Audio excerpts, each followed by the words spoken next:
Hello à tous, je suis Loïc Audet, cofondateur d'ImoCities, l'investissement locatif clé en main. Je vous souhaite la bienvenue dans Club Deal, le podcast qui va vous aider, vous, investisseurs ou futurs investisseurs, à développer votre propre stratégie d'investissement immobilier. À travers des discussions auprès d'experts et de témoignages d'investisseurs, je vous donne toutes les clés pour réussir dans le monde merveilleux de l'immobilier et de l'investissement locatif.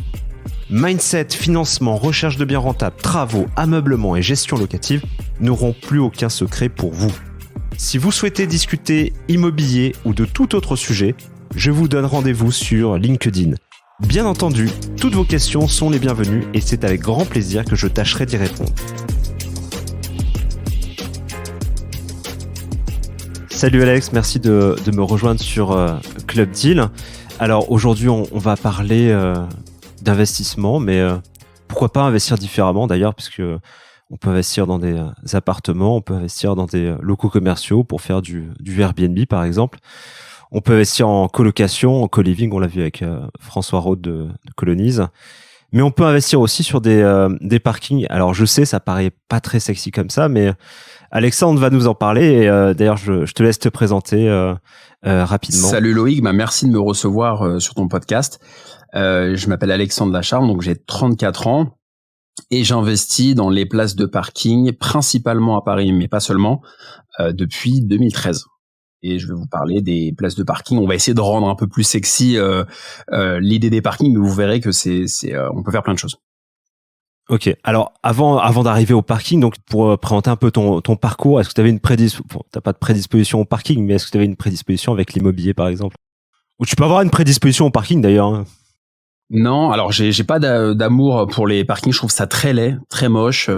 Tu vois. Le béton qui sent pas très bon dans les copropriétés, j'ai pas d'affinité avec.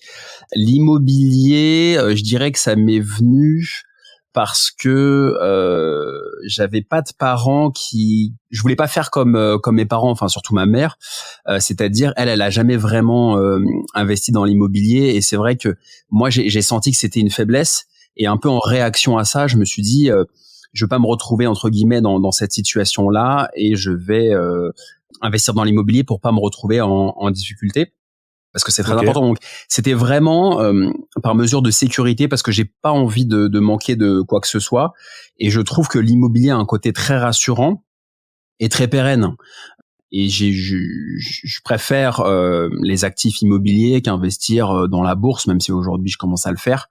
Donc j'avais pas tu vois de membres de ma famille. Personne n'est dans l'immobilier. Mais moi, je me suis dit, pour être bien et pour que mes futurs enfants soient bien, j'ai tout intérêt à m'intéresser à l'immobilier parce que ce qui m'intéresse dans l'immobilier, c'est la notion de revenu passif. Tu mets en place quelque chose et ensuite, ça travaille pour toi. Donc ça, c'est quelque chose qui était très important pour moi, un peu en opposition avec les business un peu, tu sais, coup de fusil, où tu fais une affaire et tu gagnes de l'argent tout de suite. Donc moi, dans la notion d'immobilier, j'avais un côté long-termiste, même si je suis pas contre le fait d'être marchand de biens, l'achat-revente, etc. Mais j'étais plus dans une démarche de foncière, donc de détenir de l'immobilier et d'en récolter les fruits. Ouais, de le garder, c'est plus ça, en fait, mon affinité avec l'immobilier, elle est plutôt dans ce domaine-là. Ok.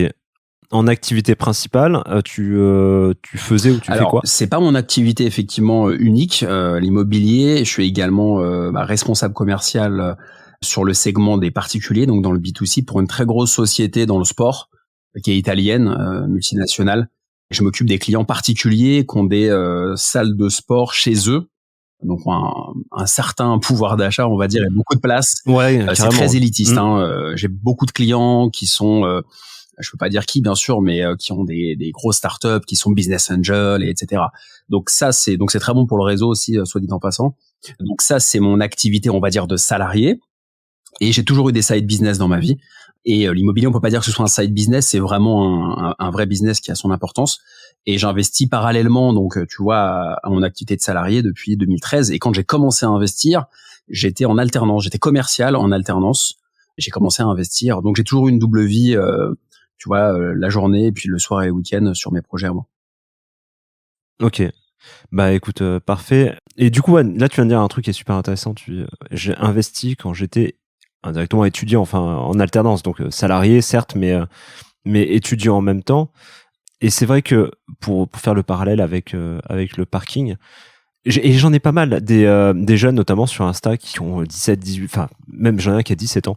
Même des jeunes étudiants qui me disent ouais, moi j'aimerais bien commencer à investir. C'est un peu en mode sans apport, sans rien. Je dis ok, oui, et le faire avec un prêt étudiant. Je dis oui, c'est possible, mais peut-être d'abord regarde tes études et après peut-être investis par la suite. C'est peut-être un peu plus sécure parce que t'as des risques quand même inhérents à l'immobilier malgré tout, même si c'est un investissement qui est quand même peu risqué. Mais du coup, effectivement, peut-être le parking, c'est potentiellement la porte d'entrée dans l'investissement locatif. C'est exactement Loïc comme ça que je l'ai vu. C'est-à-dire qu'à l'époque, j'avais donc j'étais en contrat alternance, tu vois, je gagnais très peu, hein, je sais plus combien j'ai gagné à cette époque-là en alternance, peut-être 800, 900 euros. J'avais un peu de com, mais c'était léger. Et je pouvais pas avoir de crédit ou difficilement. En réalité, tu peux avoir un crédit quand tu es en alternance, parce que moi, c'était un contrat, je crois, de 2 ans. Et je pouvais avoir 5-6 000 euros de prêt auprès de ma banque. Donc, tu peux quand même avoir des crédits. Ouais, ou un prêt étudiant, ou un prêt conso aussi. Un prêt conso aussi, c'est possible. Ou un prêt conso. Ouais, exact. Et si tu veux, moi, j'ai décidé d'acheter avec des fonds propres, ma première opération. C'était une toute petite OP. Mais j'avais les fonds propres, mais c'est tout ce que j'avais. En fait, j'ai mis 95% de ce que j'avais. C'était un peu fou, tu vois. C'est all-in. Exactement. Exactement. C'était un peu fou comme pari, mais il faut prendre des risques et j'ai tenté le pari. Donc c'est vrai, pour répondre à ta question, que quand on démarre, mais il y a de plus en plus de gens qui me contactent sur les réseaux par rapport à ça, et très jeunes, effectivement. Quand on démarre, le parking, ça peut être une bonne chose. Après, formez-vous bien. Moi, je suis pas du tout un discours en disant allez-y, on y va, etc. Il faut vraiment bien se former. Il faut apprendre à gérer son argent. Déjà, c'est le premier prérequis, de savoir mettre de côté, avoir une épargne de précaution, éviter des dépenses superflues. Enfin, il faut vraiment contrôler. Moi, je dirais que la première étape, c'est plutôt de contrôler ses finances et après de se lancer sur une opération, effectivement. Ouais, c'est sûr. Et bon, après, quand t'es là, quand tu étais en alternance, toi, tu l'as payé. Ouais, t'as fait que en fonds propres. J'ai fait qu'en fonds propres, mais c'était une toute petite OP parce que bon, c'est difficile de retrouver une OP comme ça aujourd'hui. Mais c'était dans le 18e à Paris, rue Ordonnaire, et je l'avais acheté 4 000 euros net vendeur. 4 000 euros net vendeur en agence. C'était pas off market. Et en fait, en gros, le parking valait 3 000 et il y avait 1000 balles. Ouais, c'est à peu près ça, en fait. Mais pourquoi ce prix si bas, vous me direz? C'est parce qu'en fait, c'était un petit emplacement moto. Donc, un tout petit emplacement où tu peux garer une, voire 2 motos. À l'époque, j'en mettais une. Quand j'ai compris que tu pouvais la mettre dans l'autre sens, j'en ai mis 2 et j'ai gagné 2 fois plus. Et en fait, à l'époque, il n'y avait pas de marché pour ça. Quand je suis arrivé en 2012-2013, il y avait personne qui faisait ça, ou peut-être 1 ou 2 personnes inconnues au bataillon. Il y avait pas de marché. Il y a peut-être moins de scouts dans les rues. Surtout, tu n'avais pas d'offre de service comme j'ai créé. Aujourd'hui, il y en a quelques-uns qui font ça, de plus en plus d'ailleurs, à force de parler sur les podcasts. Mais à l'époque, il y avait rien, il y avait quasi personne. Donc, si tu veux, la personne qui voulait garer son super scoot ou sa moto, bah elle tombait sur moi une fois sur 2. Tu vois, pour 45 euros par mois, elle pouvait garer son scoot ou sa moto. Et du coup, ce qui fait que l'agent immobilier, quand il s'est retrouvé avec ça sur les bras, il savait pas quoi en faire. Je pense qu'en fait, il a rentré le mandat parce que la personne qui vendait le parking devait avoir un appartement. Donc en général, c'est comme ça, ils vendent l'appartement il a dissocié les et deux, ils ont le parking. Alors là, ils ont vendu l'appartement. Il restait non pas un vrai parking en bonne et due forme, mais une pauvre place qui existe au cadastre, hein, mais une pauvre place qui, il s'est dit mais qu'est-ce que je vais en faire? Est-ce que je vais mettre un carton? Est-ce que je vais mettre un vélo? Donc du coup, c'était complètement dévalué sur le plan du prix. Et 4 000 euros, c'était sur ce loger, j'avais trouvé ça. Et puis c'est une agence La Forêt sur 4 000 euros. Donc tout de suite, moi j'ai regardé ça à la pause entre 2 appels de prospection, parce que je faisais que de la prospection à l'époque dans cette agence de com. C'était très dur, mais très formateur. Hein.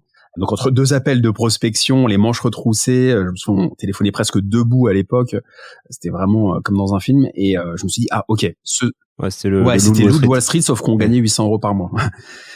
Oui, c'est la version cheap C'était la version très très cheap du Loup de Wall Street. Et du coup, je me suis dit le soir, le soir je rentre. Le bureau c'était vers Le Pec, à côté du Vésinet, dans 78. Hop, je prends le RER A. Je fonce, me fais 1 heure, je suis gentil, 1h15 de transport. J'arrive dans le 18e et je vais visiter cette place. Donc, je vais visiter la place. Elle me plaît, je l'achète au prix. Et puis, c'est là que ça démarre. On est en 2013.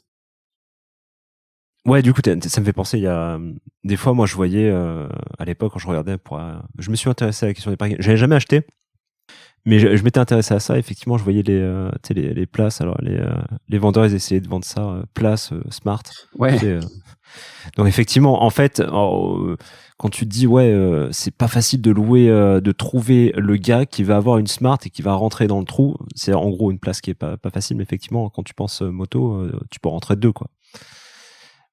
Ouais, c'est exactement ça. C'est-à-dire qu'en fait, pourquoi est-ce que ça a marché pour moi, c'est qu'en fait, j'ai pas été plus intelligent que les autres, mais j'ai tiré profit des défauts des places. Donc en fait, j'ai créé des opportunités. C'est-à-dire qu'effectivement, pour pas payer des places, tu vois, 35 000 euros, bah j'ai acheté des places un peu rikiki, un peu bizarroïdes, triangulaires, places pour une smart, qui sont du coup divisées par deux.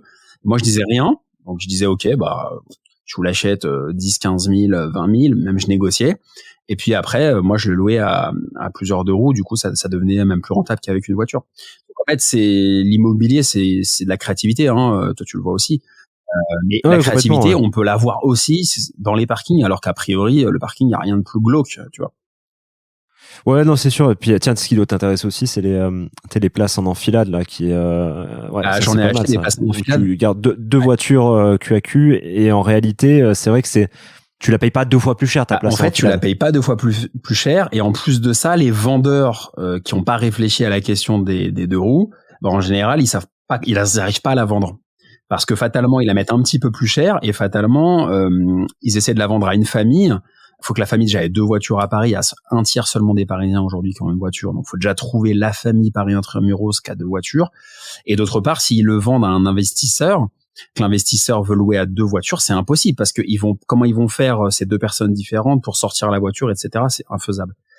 À part les voilà, mais ça ne marche pas dans la réalité. Donc, si tu veux, j'ai acheté des places en enfilade aussi, ouais. Tu te souviens un peu des chiffres de la première opération, ouais, la 18e? Donc là, oui, ok, donc là, 4 000 euros, on va dire 3 000 plus 1000. Exactement. J'étais à 4 000 euros. Les frais notaires, c'était énorme à l'époque. Ouais, c'est ça, justement, c'est ma question, parce que c'est ça, en fait, énorme. Un peu, moi, ce qui m'a limité, ce qui m'a dit, bah non, c'est de prime abord, comme ça, quand j'ai vu les frais de notaire sur une place de parking où qui faisait quasiment un quart du prix. Là, c'était même plus. Là, c'était la mutation, c'était, je sais plus exactement, c'était 2000 ou 2500 euros. C'était un forfait. Parce qu'en fait, alors ça a changé depuis. Heureusement, ça a diminué, ça a été encadré. Mais à l'époque, les notaires considéraient, à tort ou à raison, hein, qu'il y avait autant de travail que pour un appartement. Donc, si tu veux, ils appliquaient un forfait en disant, bah voilà, peu importe le montant, nous, ça fait quand même du boulot. Donc, ça va être 2000 ou 2500 euros. Donc, quand tu mets 2500 euros ramenés à 4000 net vendeurs, c'est conséquent. Moi, si tu veux, je l'ai quand même fait parce que je savais que derrière, j'allais louer 45 euros par mois. Donc, 6500 euros frais de notaire inclus et si tu loues 45 euros par mois. Maintenant, celle-ci, je la loue 90 euros par mois. Donc, ça reste à plus de 10% de rentabilité, même net de charge à Paris Intramuros. C'est beau quand même. Ouais, c'est beau. Je suis assez d'accord. Par contre, voilà, c'est pas un produit... On n'est pas dans l'ultra liquide, comme tu dis. Faut partir du principe que tes places, un peu en mode foncière, tu vas les garder. Et en gros, une fois qu'elles seront payées, peut-être à la rigueur, ça vaut le coup de se poser la question si tu les vends ou pas. Et encore quoique, vaut mieux les garder. Mais effectivement, vendre une place de parking, c'est potentiellement, enfin, si tu la vends pas, si tu la vends 2 ou 3 ans après l'avoir acheté, tu peux potentiellement perdre un peu d'argent. T'en as qui font des coups de fusil quand même. Hein. Moi, j'ai acheté récemment des places. Je pensais. À part si t'as fait faire des bonnes affaires, tu vois. Le coup du siècle. Enfin, moi, sur le papier, je m'en sors, il n'y a pas de problème. Mais quand on est passé chez le notaire et que je vois que le vendeur a acheté la place il y a 6 mois ou 1 an et qu'il a payé presque la moitié du prix lors d'une succession, je me suis dit waouh. En sortant dans l'ascenseur, j'ai dit bravo, hein, tu l'as bien vendu, tu l'as bien joué. Après, tu l'as bien vendu. Ouais. Ça m'est arrivé 2-3 fois où, tu vois, une place que t'achètes, j'ai acheté une place 17 500. 17 500, le vendeur l'avait acheté 1 an avant 9 000. 9 ou 10 000. Donc, je me suis dit, bien vu. Après, moi, c'est pas ma stratégie, l'achat-revente. Je suis plus dans le cash flow.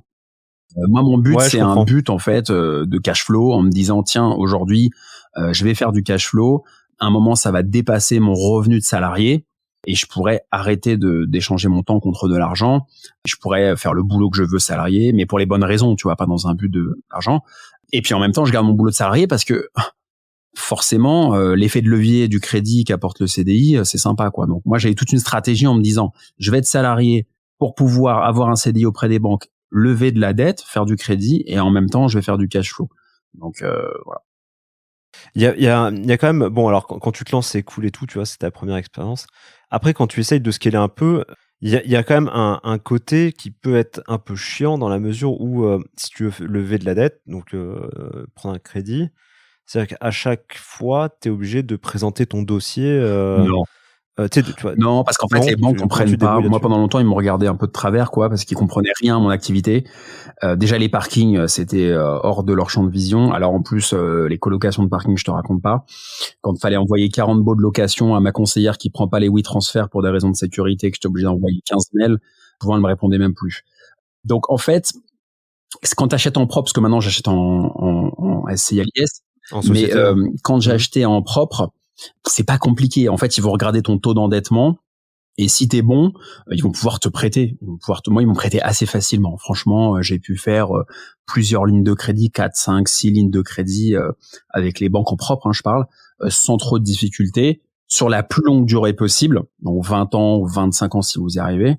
Comme ça te fait un cash flow, quoi. Quand tu le loues bien, derrière, tu fais un cash flow. Si vous avez un peu de trésor, vous pouvez faire en propre, enfin en fonds propres, acheter une ou deux places, mais vraiment pas cher. Vous aurez moins de trésorerie, forcément, votre banque, ça va pas lui plaire. Mais bon, en même temps, est-ce qu'il vaut mieux faire travailler son argent à 10% ou même à 7-8% net de charge, ou la garder sur des livrets qui sont même pas au niveau de l'inflation? Ouais, complètement.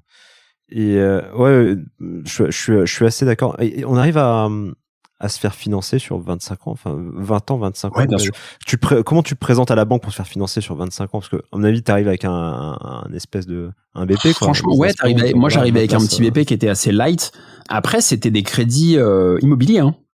J'ai une banque, Ouais, alors j'ai ma banque actuelle, une de mes banques, elle m'a fait la dernière OP en fin d'année dernière sur un crédit conso, ce qui m'a pas forcément arrangé parce qu'il était sur une durée plus courte, donc 10 ans, et du coup la mensualité est un peu plus lourde.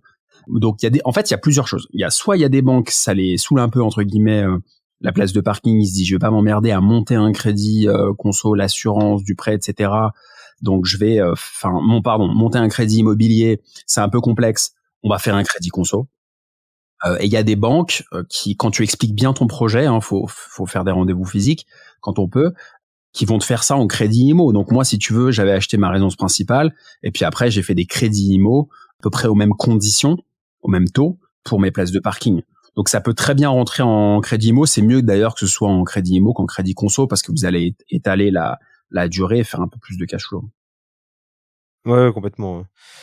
Du coup, donc, quand tu as ton crédit, t'as trouvé ton parking, etc. D'ailleurs, est-ce que hormis le fait de prendre pas forcément des places qui sont bien foutues, est-ce qu'il y a des petits tips, astuces pour choisir une place de parking avec une sécurité au bout, avec plus de location, enfin bref, moins de turnover, etc., Ce etc. que je conseille, c'est de bien choisir ses locataires. Ça, c'est une première chose. Très très bien choisir ses locataires parce que le turnover, c'est aussi humain, quoi. Tu vois, c'est la personne que tu vas avoir. Faut leur poser des questions. Est-ce que vous habitez dans le quartier? Est-ce que vous habitez loin? Est-ce que c'est une utilisation pour le travail, pour la journée, ou est-ce que c'est une utilisation pour la résidence? Donc ça, c'est très important. Il faut pas que ce soit trop glauque. Il faut éviter les quatrièmes sous-sols. Je dis ça, j'ai des places au quatrième sous-sol, mais il faut éviter. Il faut éviter les monts de voitures, les monts de charge, parce que ça tombe en panne. J'ai des places, Ouais, et du coup, là, tu as des j'ai des charges places rue de dessus. Charonne dans le 11e, 6 places. Je peux te dire que c'est un mont de voiture, tu sais, un ascenseur de ah, Oui, oui, oui. heu, Un ascenseur en exactement. voiture. Alors d'une part, tu te fais complètement défoncer par les charges de copropriété, et deuxièmement, ça tombe en panne relativement souvent, et ça m'est arrivé d'avoir une panne, et là, tu as les 6 personnes en même temps qui t'appellent, Qui qu'est-ce t'appelle, que ouais. c'est, comment on fait? Il y en a un qui voulait plus payer sous prétexte qu'il pouvait plus utiliser le truc. Alors moi, je lui dis, moi, je continue à payer mes charges. Donc ça, voilà, c'est aller au devant des problèmes. Donc il faut que ce soit un truc simple. Tu vois, une rampe assez large. Faut que ce soit simple, facile d'accès. Même si vous payez un peu cher la place, il faut pas que ce soit trop complexe pour y aller, sinon vous allez perdre du monde. Vaut mieux un box fermé ou plutôt, enfin, même si c'est ouvert dans le parking sous-sol, quelque chose un peu plus classique peut faire l'affaire. Enfin, est-ce qu'il y a un vrai intérêt à avoir un truc boxé ou moi j'ai pas eu trop d'affinité avec les box, on s'en fout un peu. Il y a des avantages, des inconvénients.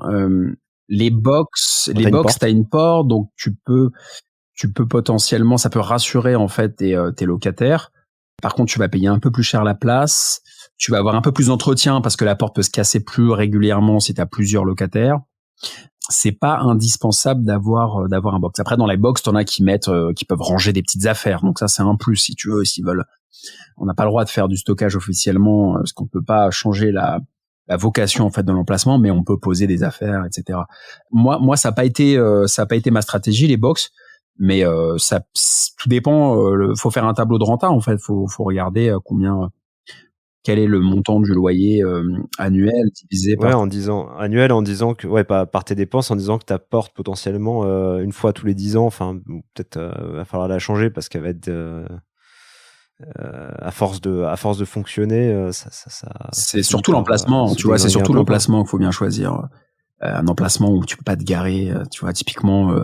Quand je suis allé dans le 18, dans le 11e, dans le 9e, place de Clichy, j'ai une demande énorme parce que tu peux pas te garer. Ouais, parce que c'est impossible de se garer. J'y ai vécu dans ce côté-là et tu peux pas te garer. Et si tu vas, en fait, moi mes concurrents c'est les gros acteurs, tu vois, c'est les Interparking, c'est les Indigo. Alors moi je suis pas du tout aussi gros qu'eux, mais ce que je veux dire c'est qu'en termes de prix, je suis mieux qu'eux. Parce que les Indigo et les Interparking, quand tu gares une moto, ils prennent 70-80 € par mois. Ce qui est énorme. Moi, je suis à 50 à peu près, 45. Et pour garer une voiture, la dernière fois, j'ai garé ma voiture, ils te font une offre d'entrée et puis après, tu payes plus de 150 € par mois dans ces quartiers. Donc tu seras moins cher que ces gros acteurs. Donc, c'est ça qu'il faut faire la différence. Ouais, c'est ça. Parce que j'ai, suivant effectivement où tu te situes, déjà, des fois, il y a des listes d'attente. Moi, j'ai le cas. Hein, quand j'avais un appartement même dans le 92, hein. Et effectivement, la seule possibilité de parking, vu que à l'époque de construction de l'immeuble, je pense qu'il y en a encore qui utilisaient les chevaux, tu vois. Ouais. Donc du coup, pas de parking. Pas de parking. Le parking était cher aux alentours, typiquement, et c'était plus dans les immeubles des années 60. Et du coup, la seule solution, c'était effectivement prendre le parking public au coin de la rue et se mettre sur liste d'attente. Et c'était assez drôle parce que il a fallu, je crois, un an et demi pour que quelqu'un me rappelle. Attends, tiens-toi bien parce que l'histoire elle est belle. Me rappelle pour me dire qu'il y avait une place disponible. Sauf que le jour, un an et demi plus tard, si tu veux, le jour où le gars m'appelle, naturellement, j'étais en rendez-vous, donc j'ai pas pu répondre. Le mec m'a quand même laissé un message en me disant, écoutez, c'est machin du parking de Courbevoie. Voilà, il y avait une place pour vous, vous avez pas répondu. Donc tant pis, je vous remets sur la liste et je vous rappellerai au prochain coup. Il a fallu qu'il se passe encore un an pour qu'il me rappelle et me dire OK, c'est bon. Ah, c'est incroyable. Non, tu vois, en gros 2 ans et demi pour avoir une place de parking non nominative en sous-sol. Donc potentiellement tu trouves une place, mais effectivement, si t'arrives un peu tard le soir, tu vas au 4e sous-sol. Donc tu te tapes un mal de mer en descendant la rampe, etc. Et effectivement, c'est pas donné quoi. Je crois que c'est 110 € par mois pour quelque chose qui est pas nominatif. Et si tu voulais avoir la classe et le luxe d'avoir ta place attitrée avec ta plaque d'immatriculation imprimée sur une feuille A4, à ce moment-là, c'était 40 € de plus. Ouais. Tu vois, tu vois, effectivement, j'aurais peut-être préféré avoir une place individuelle ou tu vois dans un parking plus petit où je fais moins le manège quoi. Après aussi la problématique, et là je pense que tu vas être d'accord avec moi, c'est que de plus en plus de gens là, tout le monde s'y met. Bon, il y avait les Tesla, donc les voitures électriques, mais maintenant au-delà des Tesla, c'est quand même un peu élitiste, il n'y a pas grand monde qui en a, mais il y a quand même de plus en plus de gens qui achètent des voitures électriques ou hybrides rechargeables. Je le vois sur les stations Autolib qui ont été désertées, puis maintenant elles sont toujours pleines, enfin il y a toujours des gens stationnés dessus qui rechargent. Donc là maintenant, je pense que la problématique, c'est de répondre à ça justement, c'est d'avoir des places de parking avec une possibilité de se charger, quoi. Tout à fait. Mais c'est la grande objection des parkings. J'ai des investisseurs qui veulent me rejoindre maintenant pour investir sur des gros lots. Et c'est ce qu'ils me disent. Ils me disent, alors quel est l'avenir des parkings avec l'électrique? Donc c'est le vrai sujet des places de parking. Alors, pour répondre à cette question, effectivement, il y a le droit à la prise. Déjà, chaque personne a le droit d'avoir un branchement en sous-sol, dans les copropriétés, pour pouvoir brancher son scooter électrique, sa voiture électrique ou hybride. Donc, il y a le droit à la prise. Donc, soit c'est le propriétaire bailleur qui doit installer à ses frais un équipement, ou bien la copropriété qui doit voter en AG. Aujourd'hui, on n'en est pas encore là. Je pense que tout le monde n'est pas d'accord avec le fait de voter en AG toute une installation. Ça arrive dans certaines copropriétés. Moi, j'ai des copropriétés où ça commence à arriver, mais tu sais comme moi, quoi, avec les syndics, ça prend toujours un peu plus de temps, c'est toujours un peu laborieux, ça prend du temps. Donc on n'en est pas encore là. En fait, l'idée que ça va bouger a précédé les faits. Mais fatalement, il y a une mutation déjà qui existe, puisque il y a les propriétaires de voitures individuelles à Paris sont en chute libre. Aujourd'hui, il n'y a plus qu'un Français sur 3 qui a une voiture, alors qu'il y a 15 ans, il y en avait 45%. Fatalement, maintenant, ça va être de plus en plus je commence déjà à avoir des clients qui veulent garer leur vélo électrique. On peut avoir des... Ouais, parce que c'est cool, hein, ces vélos. C'est lourd et ça coûte cher, donc tu peux pas le ramener tu peux pas le ramener chez toi parce que ça pèse 25 kilos. Si t'as pas de local à vélo, comment tu fais? Et tu vas surtout pas le mettre dehors parce qu'on va te le voler. Ouais, c'est ça. Donc t'as les cowboys, les road bike et compagnie là, ça pèse. C'est lourd, hein. Tu vois, ça pèse son poids quand même. C'est 20 kilos, entre 15 et 20 kilos, je peux te dire, si t'habites exactement. Donc c'est vrai que la personne qui a ça, réfléchis 2 fois avant de l'acheter, et si elle peut avoir, alors peut-être qu'il faudra revoir les prix, mais si tu peux avoir ça pour 30, 40 euros, peut-être moins, peut-être plus, où tu peux dans une copropriété privée avoir ton petit bip à 200 mètres de chez toi, pouvoir garer en sécurité ton vélo, je peux te dire que quand tu peux mettre 3 à 4 000 euros dans un vélo électrique, tu peux sans problème le faire. Ouais, tu peux le faire. Et du coup, le droit à la prise que tu évoquais, concrètement, ça, parce que en fait, toi, tu n'as que les places de parking, t'as pas les appartements. Non, moi, j'ai entendu des histoires. J'achète que des places de parking dans des copropriétés dont je suis pas habitant. Ouais, donc t'es pas habitant dans la copro, parce que ce qui se passe, c'est que de manière assez simple, tu pouvais prétendre à ce droit à la prise quand tu étais copropriétaire avec un appartement, où on te disait, on t'autorise à faire descendre ton câble depuis les communs, enfin en gros depuis chez toi dans les communs, et qui descendait jusqu'à ton box ou à ta place de parking. Comme ça, t'avais ton électricité, tu sais, à toi, qui était utilisée, et ça faisait chier personne. Maintenant, effectivement, quand tu n'as entre guillemets que les places de parking, bon, c'est déjà bien, mais le problème, c'est que la seule source d'énergie possible, ce sont les communs. Donc là, c'est plus complexe. Effectivement, donc, tu mets le doigt sur quelque chose d'important. C'est que là, c'est plus complexe. En plus, t'es fatalement un peu moins bien vu quand t'es simplement un propriétaire bailleur d'un parking dont toi, tu n'es pas copropriétaire en termes d'habitation, et dont les locataires ne sont pas non plus copropriétaires. Donc fatalement, autant te dire que tu vas pas aux AG, autant te dire que voilà. Et ouais, tu participes pas à l'effort de guerre. Je participe pas parce que je suis client de beaucoup de syndics et je peux pas passer mes journées. Si tu veux, j'ai une activité de salarié encore, donc je peux pas passer. Sinon, je passerais mes journées, pourquoi pas, mais à aller à l'AG, là, etc. Donc ce serait un peu compliqué. Mais il y a un vrai sujet sur ça, et aujourd'hui, je pense que c'est en conversation. Je le sais dans tous les syndics, pour savoir comment s'organiser et à quel coût. Parce que le fait d'installer ces installations électriques, ça a un coût important. Donc, tu as toujours dans les AG des gens un peu plus réfractaires à ça et qui veulent pas investir parce qu'ils ont plus de voiture, tout simplement. Ouais, soit ils ont plus de voiture, ou après, il y a aussi une problématique, c'est qu'à partir du moment où tu votes ça, tu vois, la prise électrique, la prise rasoir un peu domestique, enfin, je suis assez bien placé pour le savoir, recharger une bagnole avec une prise électrique classique, faut pas en avoir besoin tous les jours. Je crois que ça met 36 heures à charger. Donc potentiellement, en gros, faut l'utiliser 2 fois par semaine. Donc c'est un peu compliqué. Il faut au moins il faut au moins comment ça s'appelle, un wall connector là. Ouais, le chargeur mural avec un 11 kW, quoi, pas un 3 kW qui est délivré par une prise normale. Donc il y a ça. Après, pour un scoot, ça va. Tu mets 3 heures à charger à peu près. Mais ouais, c'est une vraie problématique. Et effectivement, je pense que limite, tu vois, t'as le micro-marché du parking où effectivement, si tu peux proposer.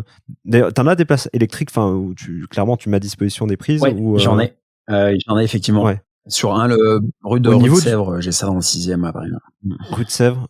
Ouais, donc oui. Donc, comment tu le prices le truc? Parce que du coup, t'as d'un côté le parking classique, et d'un autre côté, t'as dû installer du matos. C'était déjà c'est fourni dans la copropriété. Donc j'ai pas dû installer de matos, mais je sais qu'ils ont installé des bornes de recharge dans cette copropriété du 6e. Donc après, comment je le pricerais quand j'aurai tout, ça c'est une vraie question. Bah, je serais obligé, je pense, si c'est à mes frais, de le répercuter, aux locataires. Mais on est en plein dedans, et c'est vrai, je reconnais que j'ai de plus en plus de demandes de personnes qui me disent alors comment on se recharge. Donc je suis en train de réfléchir à un service dédié à ça, un peu en mode start-up, tu vois, pour pouvoir proposer ça effectivement. Mais c'est nouveau, hein, c'est très récent. Avant, c'était simplement bonjour, j'ai mon scooter, ma moto, ma voiture, je veux me garer, j'habite là et basta. Mais là, on est sur des équipements et des usages qui changent beaucoup, et encore plus avec ce qu'on vit en ce moment, tu vois. Les gens vraiment là ont vraiment zappé beaucoup la voiture. Donc, là, oui, là complètement. Là, ça se voit. L'essence était quand même vachement moins cher, donc à mon avis, je pense que les gens roulaient beaucoup moins. Mais effectivement, surtout une ville comme Paris, où clairement, moi, j'ai vu la différence entre mes anciens véhicules thermiques, et quand je suis passé en tout électrique, scooter, voiture et compagnie, t'es pas accueilli de la même façon. Tu veux dire accueilli dans la ville, enfin, quand t'as une voiture électrique, en général, bon, t'es plutôt bien accueilli, dans le sens où si tu te démerdes bien, t'as toujours une place gratuite avec la charge Autolib. Alors, de moins en moins, parce que malheureusement, heureusement, je sais pas trop, mais tu as les places Autolib, anciennes Autolib, elles sont pas extensibles. Il y en a qui ont été pris par des opérateurs, d'autres qui sont restés à la propriété de la ville de Paris. Donc celles qui sont à la propriété de la ville de Paris, techniquement, sont des places qui sont gratuites. Alors tu prends un petit abonnement, mais même pas un abonnement, tu payes je sais plus, mais un truc ridicule, qui te donne le droit de te garer et aussi de charger. Bon, tout ça pour dire que ce qui était cool hier, aujourd'hui, limite, j'arrive plus à trouver de place de stationnement Autolib quand je cherche à me garer. Donc effectivement, et puis plus ça va, et plus tu ne peux plus circuler avec des véhicules polluants dans Paris. Tu peux plus garer, parce que la mairie de Paris va supprimer 70 000 places d'ici 2026, c'est le projet de l'actuel maire de Paris, pour transformer les places. Alors quand je dis places, c'est les places à l'extérieur sur la voirie, pour les transformer en espaces végétalisés, peut-être quelques équipements de sport en plein air, des espaces pour des trottinettes, etc. Il y a la moitié, ça c'est un chiffre très important, il y a la moitié des places qui vont être supprimées, et il restera 500 000 à peu près places en souterrain dans les copropriétés privées, là où moi j'investis. Donc c'est vrai ce sera de plus en plus difficile de se garer, donc il va falloir que les propriétaires bailleurs de places de parking s'adaptent, et que les copropriétés s'adaptent aussi à ces nouveaux usages, tu vois, de proposer autre chose. Donc là, il y a une vraie transition en ce moment. Alors, est-ce qu'il faut pas investir dans les parkings à cause de ça? Je sais pas, mais je pense qu'il y a des... je sais pas, mais au contraire, ça me dit... de toute façon, il en restera des voitures, parce que dans Paris, je parle, hein, en tout cas, dans une échelle de temps, quelque chose qu'on connaîtra. Tu vois, il y a quand même certaines destinations qui sont difficilement atteignables en transport en commun. Donc, tu es quand même obligé d'avoir ta mobilité. Tout à fait. Je pense qu'il va falloir anticiper qui va continuer à avoir des voitures dans Paris et où vont vivre ces gens. Ça, c'est très important tu sais, comme on dit dans l'immobilier, en placement. Et en parking, c'est pareil. Et c'est vrai que moi, j'ai longtemps eu une stratégie sur les deux roues en me disant, quel est mon avatar client, qui est mon client, quel âge il a, ce qu'il fait dans la vie. Tu vois, je suis allé vraiment loin dans l'avatar du client et je l'ai identifié dans certains arrondissements. Et effectivement, j'ai ces clients-là. Les clients que je voulais, je les ai. C'est quoi tes arrondissements Alors de moi, j'ai prédilection, beaucoup là, investi dans les quartiers un peu, comment on dit, péjorativement un peu bobo, c'est-à-dire le 11e, le 18, le 9e, tous ces coins, si tu veux, où tu as des jeunes qui ont à peu près nos âges, qui ont complètement abandonné la voiture et qui sont plus dans une démarche un peu scoot ou plutôt même moto, des motos un peu sympas, des triomphes, tu vois, qui sont dans un lifestyle parisien, qui sont pas à 50 € près. Ouais, qui sont Voilà, capables de mettre c'est 50 ça € mon pour avatar protéger leur client. moto, Et quoi. tous mes locataires sont à peu près dans cette démarche-là, parce que c'est ce que je visais, parce que c'est ce que j'ai calculé, bon pour moi et qui crée peu de turnover, peu de rotation. Et finalement, j'ai misé juste. En revanche, effectivement, si on veut des clients qui ont plutôt une voiture, il va pas falloir aller chercher dans le 18e ou dans le 11e. Une voiture, on va peut-être aller plutôt dans le 16e, dans le 15e. Et là, ça va être une autre clientèle, peut-être un peu plus âgée. La personne qui va louer une place à 50 € pour garer sa moto, c'est pas la même personne qui va louer rue de la Pompe ou avenue Mozart, dans le 16e, une place à 250 € où il va garer sa voiture de collection, sa Jaguar de collection. Tu vois, Ouais. on n'est Oui, et pas puis dans la bon, même clientèle, tu quoi. vois même ouais, c'est clair. Et puis même à l'achat, là, C'est pas les mêmes dans ces prix non plus. quartiers-là. Non, mais attends, le prix du parking vaut le prix de la Voilà, bagnole. c'est pas les mêmes prix non plus. Donc, je pense que ce qui est très très important dans les parkings, dans l'immobilier en général, c'est vraiment d'avoir un peu d'avance, d'avoir un coup d'avance et se dire, ok, on est en 2021. Dans 50-10 ans, il y aura de plus en plus d'électriques. Et le client que je vise, est-ce qu'il va il va vivre où, en fait? Est-ce qu'il va venir est-ce qu'il va vivre dans le 19e à Laumière ou est-ce qu'il va vivre à côté de la porte de Saint-Cloud? Et en fonction de ça, ça va être très différent ce que vous pouvez proposer à vos clients. Ouais. Il y a déjà, attends, j'ai deux questions là. Qu'est-ce que tu as comme charge de copro en termes de montant, ça donne quoi à peu près en charge de copro, Le ratio, taxes c'est diverses et variées? sur une place que tu achètes, on va dire 25 000 € en moyenne, 25-30 000 €, on va dire 25 000 €. 25 000 € si tu la loues, je dis n'importe quoi, 120 € par mois à une voiture. Tu auras en moyenne entre 15 et 20 € par mois de charge, plutôt que 15 €. Donc moi, vu que je loue surtout à des deux roues, en réalité, une place que j'achète 25 000 €, elle me rapporte 200 € par mois. Donc sur 200 € par mois, j'ai effectivement 15, 17, 20 €. Au-delà de 20 €, Ouais, donc t'as 10% de par charge. charge par mois. Donc c'est payable trimestriellement. Vous avez les appels de fonds tous les trimestres. Donc c'est ça à peu près. On est sur du 60 €, un peu moins 50 €, je dirais. Après, voilà, si vous avez un gardien dans l'immeuble, si vous avez des espaces verts, si vous avez une galerie commerciale, si vous avez un ascenseur, un monte-charge, les charges peuvent exploser. Ouais, ça Enfin, explose. les charges les plus élevées que j'ai vues dans les parkings, c'était vers la place de l'Étoile, avenue MacMahon ou quelque chose comme ça. Alors c'était hyper sophistiqué, c'était un monte-charge, c'est assez rare, hyper sophistiqué. En fait, vous arrivez, vous mettez le nom de votre place, il y a un tableau à gauche, vous mettez le nom de votre place précisément, par exemple la place 125, Ça va garer et la ça va bagnole. vous garer exactement au bon endroit. On se croirait au parc Astérix. En fait, ça vous met exactement au bon endroit. Alors, j'ai dit à l'agent immobilier, c'est top, vraiment, c'est top. Alors, premier élément, quand ça tombe en panne, à mon avis, il y a de quoi avoir très peur. Et deuxième élément, c'était en termes de charge. Je crois qu'on était à 60 € par mois. Par mois. Ah oui, Donc non, là, c'est la c'est folie. plus qu'un studio, quoi. 60 € par mois. Donc, si vous la louez péniblement 130 €, vous êtes déjà 60 €. Enfin, c'est Ouais, non, mais impossible. c'est Donc, c'est ridicule. pour ça que Ouais, souvent, les gens, les c'est n'importe débutants, quoi. qui se font avoir, ils me disent Alexandre, j'ai vu une place pas chère à Paris, qu'est-ce que t'en penses, etc.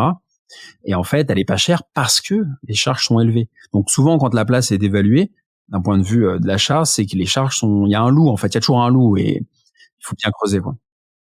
Ouais, complètement. Et je pense à un truc, t'as des acteurs, tu sais, alors je sais pas comment on appelle ça, mais t'as des acteurs du parking, en gros, qui te proposent de louer ta place de parking avec tu sais un système de tu déverrouilles la porte depuis ton smartphone, tu peux en gros tu te déplaces, tu peux chercher la Ouais, place de l'enseigne. Je sais plus comment ça s'appelle. J'ai déjà vu ça YesPark, quelque ouais, part. En gros, c'est t'en as plusieurs. solution de ouais, YesPark, Effectivement, ouais, tout comme je ça. les ai contactés, c'était pas intéressant pour moi parce que c'était trop cher, ils prennent trop de. Puis moi, ça me coûte moins cher de gérer en direct. Mais il y a des acteurs effectivement institutionnels qui proposent des choses intéressantes, hein, parce que fatalement, vu qu'il y a de moins en moins il y a de plus en plus de places vacantes. Si on prend Paris, bah eux vont pouvoir répondre à un nouveau besoin, c'est-à-dire de se garer facilement à l'heure, alors avec une application. Alors soit en fait, j'avais discuté avec eux, tu as deux options, tu as soit ça peut se gérer avec une application, il me semble, s'ils arrivent à poser un boîtier avec la copropriété au niveau de la porte d'entrée. Donc ça, il faut quand même se côté en AG bonjour. Ou alors il faut qu'ils aient des bips ou je sais plus trop quoi. Ça a l'air intéressant. Moi, ça c'était beaucoup trop cher pour moi et c'est comme quand tu gères un appartement en direct ou via une agence, quoi. Moi, je gère tout moi-même aujourd'hui avec un fichier Excel et puis ça se passe très très bien. Mais effectivement, ils sont sur un marché, il y a un marché hein, pour ça, effectivement. Ouais, complètement. Parce que aujourd'hui, comment bon, j'imagine tu passes quand tu commercialises un parking donc pour le mettre à la location. Quoi, aujourd'hui, tu le mets sur le Voilà, Bon je le mets sur tous Coin, ces photo sites-là, du parking. effectivement. Il y en a plusieurs, mais je le mets sur le Bon Coin. Et j'ai des listes d'attente. Hein. J'ai certains parkings, pas autant que toi. Il y a pas 2 ans et demi de liste d'attente, mais j'ai certains parkings, notamment du côté de la place de Clichy, entre La Fourche et place de Clichy, c'est une folie. J'ai parfois 8 mois d'attente. De toute façon, là-bas, il n'y a pas de J'ai place. 8 mois Je veux d'attente. J'ai dire, 8 mois clairement. d'attente. C'est-à-dire que j'ai des gens qui m'appellent et je leur dis, bah, il y a 4 personnes avant vous, il y a aucun turnover, il y a aucune rotation. J'ai 8 places là-bas, il y a aucune rotation. Donc, moi, je mets en place une liste d'attente et puis je mets les annonces sur Internet. Après, si j'avais du mal à louer, peut-être qu'il faudrait que j'aille un peu plus sur le terrain, à mettre des petites annonces, tu vois, dans les boîtes aux lettres, à aller voir les concessionnaires qui vendent des scooters et des motos en leur disant, bah voilà, vos clients, posez-leur la question, vos clients, voilà, est-ce que ils ont besoin de se garer? J'en suis pas encore là. J'espère ne pas avoir besoin de faire ça, mais aujourd'hui, juste avec Internet, ça suffit. Ok. Tu mets combien de temps à les louer en général? Zéro. J'anticipe tout en Ouais, fait. tu Je mets mets l'annonce avant de l'annonce. passer chez le notaire. Je suis malin. C'est-à-dire que ce Ouais, que je fais, c'est d'accord. que je signe la promesse. Ensuite, s'il y a un financement, faut attendre un petit peu. Je commence à mettre l'annonce et je fais patienter les gens. Je dis, ils m'appellent, je suis intéressé, j'ai vu la place. Ah bah très bien, écoutez, j'aurai les clés. Tu vois, tu restes un peu évasif. J'aurai les clés dans une semaine. En fait, je passe chez le notaire dans une semaine. Donc moi, ce qui m'est arrivé de faire, c'est je prends rendez-vous chez le notaire le matin, fin de matinée. Je signe, je sors, j'ai les bips avec moi et je loue le jour même à ma liste d'attente. Et ça m'est arrivé de remplir 7-8 places d'un coup dans la même copro le jour de la signature du notaire. Donc j'ai fait signature du notaire, rendez-vous à 16h jusqu'à 21h où toutes les 20 minutes j'accueillais un locataire et j'ai staffé 8 euros sur une place. Après je suis rentré chez moi, j'étais content. Ouais. Ah, tu m'étonnes. Et la gestion au quotidien, parce que du coup, quand tu les multiplies, je crois que tu en as une quarantaine, hein, si je dis pas de bêtises. Quand tu multiplies, alors c'est un tableau, tu peux faire un tableau Excel ou un truc un peu mieux foutu, mais quand tu multiplies le nombre de locataires et de colocataires de parking, donc ça te fait une liste. T'as combien de colocataires du coup tu dois avoir en fait, non, parce qu'en fait, quoi. quand j'en ai un peu moins parce que j'ai des places individuelles, j'ai des places j'ai des places voitures que je loue à des motos, j'ai des places individuelles de motos, ça existe, où j'ai simplement uniquement des motos, donc il y a un peu de tout. Mais pour répondre à ta question, j'ai un fichier Excel qui est efficace, que je travaille bien, c'est un peu mon petit bébé, tu vois, où il y a plusieurs onglets, où il y a les locataires, les encaissements, chaque onglet avec une destination, avec le cash flow, le remboursement de l'emprunt quand il y a un crédit amortissable. Enfin, c'est hyper carré. Mais en fait, j'ai juste ça. Donc, j'ai pas du tout souscrit à un abonnement, tu sais, de prestataires qui te proposent de la gestion, etc., qui peut s'appliquer au parking. Moi, j'ai vraiment fait frugaliste à mort, tu vois. J'ai réduit les frais. Oui, Voilà, zéro dépense. dépense. Et du coup, un fichier Excel fait très bien l'affaire. Ce qui compte, c'est d'avoir de faire. Moi, je fais signer des baux de location.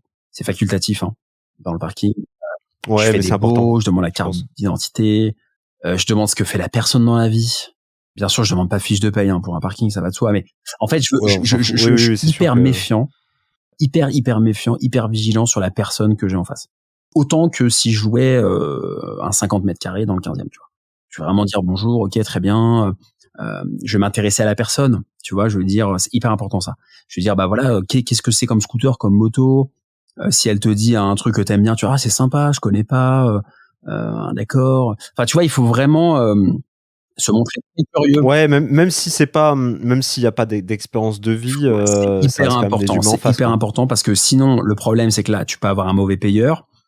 Donc c'est toujours chiant d'avoir quelqu'un qui paye pas. Alors l'avantage, c'est que moi je dilue le risque parce que si j'ai un mauvais payeur, ça me met pas en difficulté. Alors que si j'avais acheté un immeuble de rapport et que il y a un des 4 locataires ou des 5 qui me payent pas, ça peut être un gros problème. Donc mais je gère avec Excel. Je sélectionne. J'ai la chance en fait. Enfin je me paye le luxe de refuser des locataires quand je les sens pas.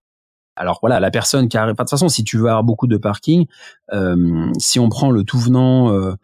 Des gens qui arrivent en retard au rendez-vous pour la location. Enfin, moi, c'est pas possible. Il faut quelqu'un de carré parce que quelqu'un de carré, il va payer, il va être sympa. Potentiellement, il va recommander ses amis quand il va partir, bouche à oreille, etc. Ouais, non, c'est important. Et moi, j'aurais tendance à vouloir faire un prélèvement parce que tu sais, vu que c'est des Pas le petites sommes, faire. enfin, bon, tu peux pas le Écoute, faire. faut que je me renseigne. C'est un vrai point.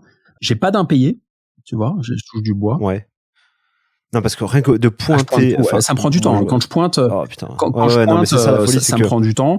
Je leur laisse entre le 1er et le 5 du mois.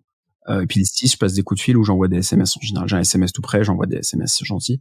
Mais effectivement, prélever, ça peut être une bonne idée. Moi, je l'ai surtout fait en tant qu'investisseur privé. Donc, j'avais pas trop le droit de faire de prélèvements à ma connaissance. Mais maintenant, vu que je vais institutionnaliser un petit peu plus l'activité. ou un système. Après, ouais, mais bon, si il existe des solutions de paiement où tu le fais en ligne limite et même si ça te coûte un peu d'argent. C'est une bonne idée. Franchement, ouais, avec une carte bleue, tu te dis au moins le temps de la validité de la carte bleue, ça lui prélève tous les mois et au moins tu n'as pas à te soucier parce que en gros c'est pointé. C'est une activité qui est super intéressante à mon avis à partir du moment où tu commences effectivement à avoir un certain nombre de places et du coup un certain nombre potentiel d'emmerdes. Et comme les sommes sont pas importantes, tu vois, bon, peut-être même pour des gens, effectivement, 45 ou 50 euros, ça peut être de l'argent. Mais globalement, par rapport on va dire, à toutes les dépenses que tu as dans le mois, effectivement, peut-être c'est un truc que tu peux zapper. T'as Pas parce que tu es mauvais payeur. En fait, ce que tu dis est très vrai. Et il y a des gens qui zappent. Parce que tu peux pas les obliger à faire je peux pas les obliger, en fait, à faire un paiement récurrent. Ils doivent me payer, c'est contractuel, mais je peux pas leur dire, je veux que vous fassiez un paiement récurrent. Donc moi, je les encourage, je leur dis, faites-moi un paiement automatique, c'est plus facile. Mais t'en as qui font un virement immédiat. Et le problème, j'ai le cas, t'as des gens, en fait, ils zappent, ils s'en foutent, quoi. Sur la petite ligne de 45 euros pour garer la moto, c'est le cadet de leurs soucis. Et du coup, oui, quand à côté ils payent 1400 ou 1000 ou 2000 euros de loyer, je suis obligé de les relancer, etc. C'est pas le cas de tout le monde. Mais tu as 5% à peu près des gens qui sont comme ça. Après, j'ai envie de te dire, c'est à toi, en tant que propriétaire bailleur, quand tu vois la personne, de mettre les choses au clair avec lui, même au téléphone.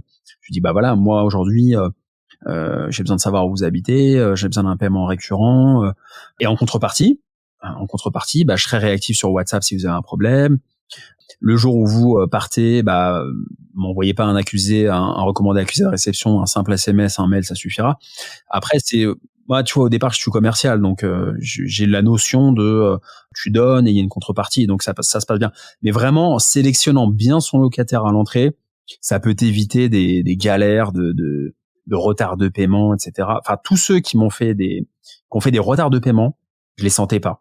J'ai accepté parce qu'il fallait que je book, tu vois, le truc. Mais je les sentais pas, où ils voulaient payer en espèces.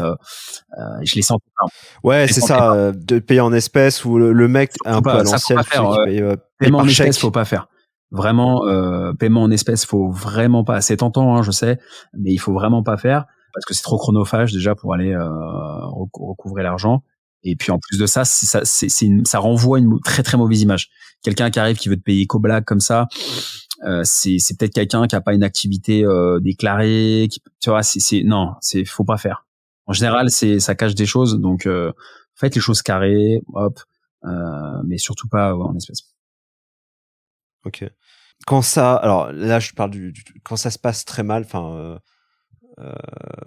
ouais, parce que ça peut se passer très mal. Alors peut-être plus sur des box. Moi, j'ai déjà connu ça. Si tu veux, un plombier par exemple qui avait loué son box à la base pour garer sa bagnole, mais au final, il stockait son matos. Hein. Et si tu veux, du jour au lendemain, le mec ne paie plus son loyer. T'as beau le relancer, pas de signe de vie. Ok. Il y a un moment donné où faut que tu prennes la décision d'ouvrir son box, quoi. T'as pas le choix. Et du coup, là, tu lèves le rideau et là, tu t'aperçois que t'as une journée et demie de taf pour te débarrasser toutes ces merdes. Et tu sais pas si t'as forcément le droit. Enfin, tu vois, c'est un peu. Est-ce que ça t'est déjà arrivé d'avoir, tu vois, le mauvais payeur, enfin vraiment le pire des trucs avec le pire des cons? Ça m'est pas arrivé. C'est pour ça que j'aime pas acheter des box déjà. Ça répond à ma question. Ça m'est jamais arrivé. Et je sais que la législation, s'il y a un squatter par exemple ou un problème comme ça, tu es obligé de demander, je crois, à la police de le faire ou le syndic ils peuvent pas le faire. Enfin, c'est hyper compliqué. Je crois que les forces de l'ordre ne peuvent pas, sans l'autorisation de la copropriété, rentrer dans les parties communes de l'immeuble. C'est hyper compliqué. Bah, tu peux pas le faire en mode cow-boy, ouvrir et tu peux pas le faire en mode cow-boy. Moi, j'ai déjà voulu acheter des places qui étaient squattées et finalement, je suis pas allé au bout du projet par principe parce que je me suis dit c'est mal géré et j'y vais pas. J'ai jamais eu ce problème-là. Les problèmes les plus importants que j'ai eu, ça a été quand le monte-charge était en panne dans le 11e, j'ai un locataire qui refusait de payer, qui partait du principe qu'il y avait trop de panne, donc de son plein gré, il a arrêté de payer. Hein, c'est comme si moi j'avais arrêté de rembourser mon emprunt ou arrêté de payer les charges. J'aurais eu plus de problèmes que lui, je pense. Et puis j'ai une personne qui était injoignable aussi, qui a laissé sa moto et qui payait plus. Et le mec injoignable, plus de portable. Alors je le rappelais, il a perdu son père. Je le rappelle 2 jours après, cette fois-ci, il a perdu sa mère. Je rappelle 3 jours après, il a déménagé en province. Je rappelle 1 semaine après, il a planté sa boîte, il a créé une nouvelle boîte. Enfin, c'était que des problèmes. La personne très gentille au demeurant, tu vois. Mais je me suis pris un peu, vu que je suis quand même dans l'humain en tant que bailleur, je me suis pris un peu d'affection pour lui et j'ai été assez souple. Finalement, maintenant, il paye, ça se passe très bien. Mais faut pas rentrer quand t'as beaucoup de locataires comme ça, t'as pas le temps. Et faut éviter, voilà, le piège, c'est de tomber dans le côté un peu, tu vois, pleureuse, émotionnelle. Faut être pragmatique, quoi. Bonjour, ok, la prestation, c'est ça. Parce que si vous rentrez trop dans l'humain, le tutoiement avec les locataires, c'est dangereux aussi parfois. Tu vois, moi, je suis très professionnel. Parfois, je tutoie, mais limite quand la personne part, tu vois. Ça s'est super bien passé, rester 1 an ou 2. Très bien, je te rembourse ta caution à distance par Lydia, par exemple. Écoute, on peut te tutoyer, j'espère que tu vas bien. On va rester en contact. Je t'ajoute sur LinkedIn. Écoute, si t'as besoin de quoi que ce soit, tu me rappelles, tes potes, s'ils veulent se garer, etc. Mais à la limite, une fois qu'on n'est plus dans une relation commerciale. Mais quand on est dans une relation commerciale, moi, je suis hyper professionnel. Donc, pour éviter les squats, les mauvais payeurs, les machins, partez pas dans le tutoiement, tape sur l'épaule, mon pote, t'inquiète, je te paierai 3 mois d'avance et tout. Voilà, faut être vraiment comme un professionnel de l'immobilier, comme un agent. Ouais, faut gérer ça. Faut être ferme, faut être sympa, mais c'était un appartement ou un truc. C'est un business, quoi. Faut être ferme. Il faut gérer ça comme si vous louiez un appartement, quoi. C'est pas parce que c'est une place de parking, parce que les gens se disent c'est une place de parking, ouais, mon pote, t'inquiète pas. Non, c'est pas mon pote. C'est moi, il y a des crédits derrière, je suis endetté. C'est pas mon pote, quoi. C'est un business. J'ai 5-6 lignes de crédit en propre. On peut pas faire n'importe quoi. Donc, faut cadrer la chose. Et du coup, toi, tu veux continuer, là tu en as une quarantaine, tu veux continuer. Donc attends, déjà ouais, un truc intéressant. Donc tu faisais en nom propre et effectivement après tu as choisi de faire en SCI. Est-ce que en fait c'est quoi, pour lever un peu plus d'argent? C'est très simple, c'est qu'en nom propre c'est du revenu foncier. Le revenu foncier c'est ta tranche marginale, l'imposition, moi c'est 30% en tant que salarié, plus la CSG-CRDS, donc ça faisait 17,2, ça faisait 47,2. Donc 47,2 que le fisc me prend, sachant que quand tu es au micro-foncier, tu as un abattement de 30%, t'as pas besoin de remplir le formulaire 2044. Donc c'est très confiscatoire, un impôt foncier en France, c'est pas du meublé, un parking. Donc à un moment quand tu démarres, c'est très bien de le faire en propre, tout se passe bien, tu es au micro-foncier, tu as l'abattement, il te reste un peu d'argent, etc.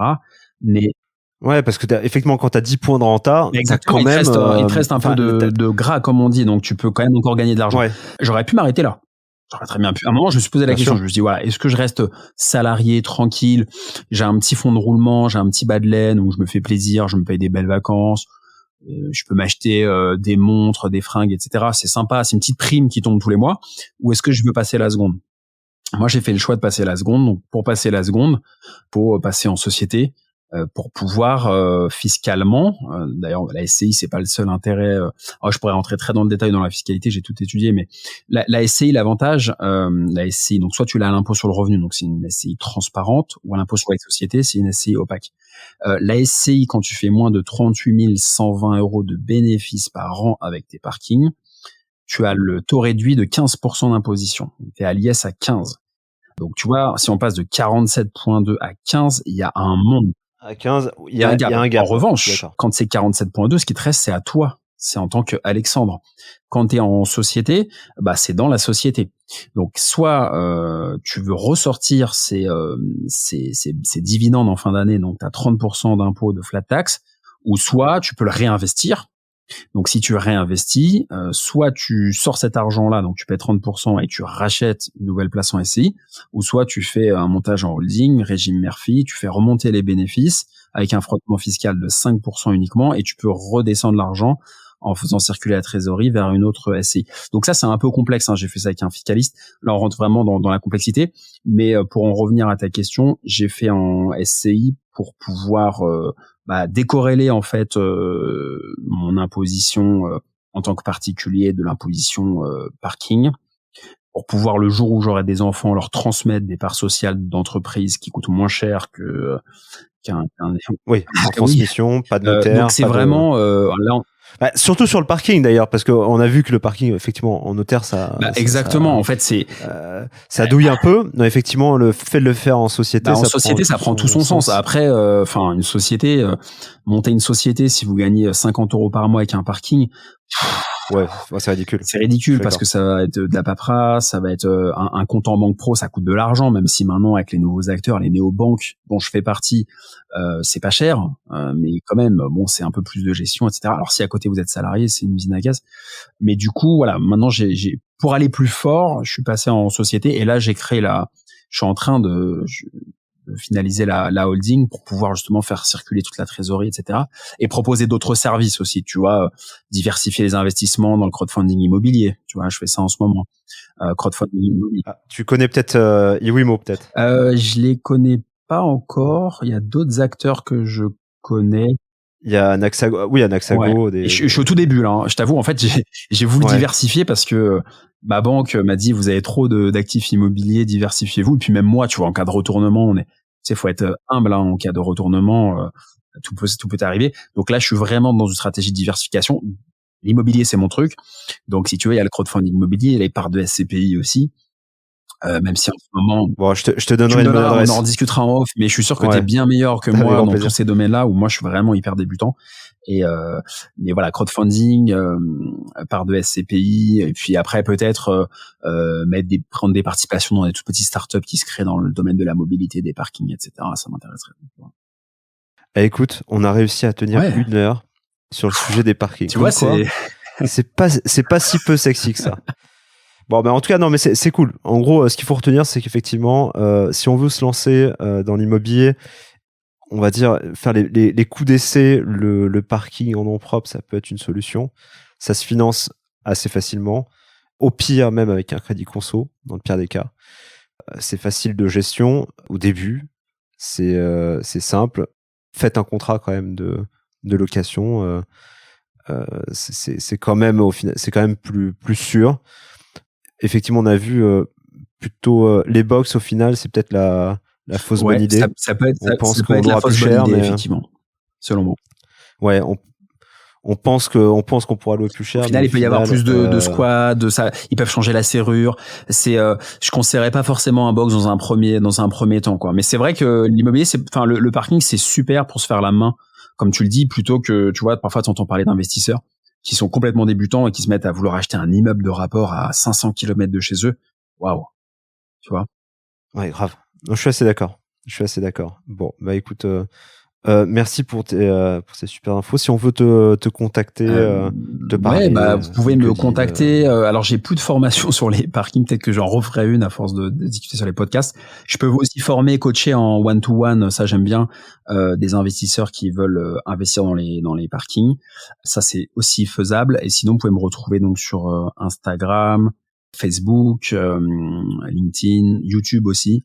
Alexandre Lacharme, donc LACHARME, comme ça se prononce. Vous pouvez me retrouver, me poser des questions. Je suis jamais avare de réponses. Il y a aucun problème, quoi. Ok, cool.